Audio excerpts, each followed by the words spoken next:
হাইতির বিপক্ষে ৩-০ গোলে জয়ের ম্যাচে স্কোয়াডে না থাকলেও স্কটল্যান্ডের বিপক্ষে ম্যাচেই দলে ফিরছেন নেইমার। ব্রাজিলিয়ান পোস্টার বয় পরবর্তী ম্যাচের জন্য সম্পূর্ণ প্রস্তুত থাকবেন বলে নিশ্চিত করেছেন সেলেসাও কোচ কার্লো আনচেলতি। গত ১৭ মে ব্রাজিলিয়ান ক্লাব সান্তোসের হয়ে খেলার সময় ডান পায়ের কাফে চোট পান নেইমার। চোটের তীব্রতার কারণে বিশ্বকাপে শুরু থেকেই মাঠের বাইরে থাকতে হয়েছে তাকে। এমনকি গ্রুপ পর্বের প্রথম দুটি ম্যাচ মরক্কো এবং হাইতির বিপক্ষে ৩-০ ব্যবধানে জয়ের ম্যাচেও তিনি দলের সঙ্গে ভ্রমণ করতে পারেননি। রিহ্যাব প্রক্রিয়ার অংশ হিসেবে থেকে গিয়েছিলেন নিউ জার্সিতে।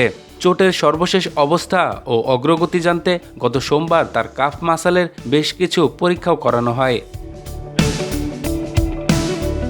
নেইমারের বর্তমান অবস্থা ও দলের ফেরা নিয়ে আনচেলতি বলেন, নেইমার আগামীকাল এককভাবে অনুশীলন করবে। সোমবার সে দলের সঙ্গে যোগ দেবে এবং তারপর স্কটল্যান্ডের বিপক্ষে ম্যাচের জন্য প্রস্তুত হয়ে যাবে।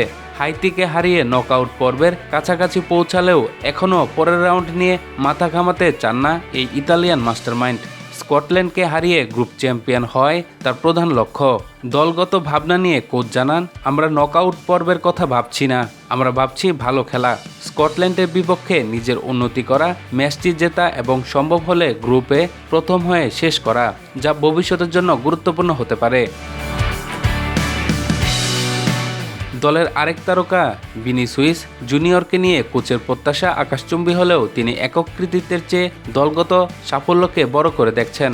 আনচেলতি বলেন, আমরা এটা আশা করছি না যে এটা কেবল ভিনিসিয়াসের বিশ্বকাপ হবে, আমরা আশা করছি এটি ব্রাজিলের বিশ্বকাপ হবে। রাফিনিয়ার চোট নিয়ে আনচেলতি বলেন, আগামীকাল রাফিনিয়ার অবস্থা মূল্যায়ন করা হবে। এই মুহূর্তে আমরা জানি না ঠিক কী ঘটেছে।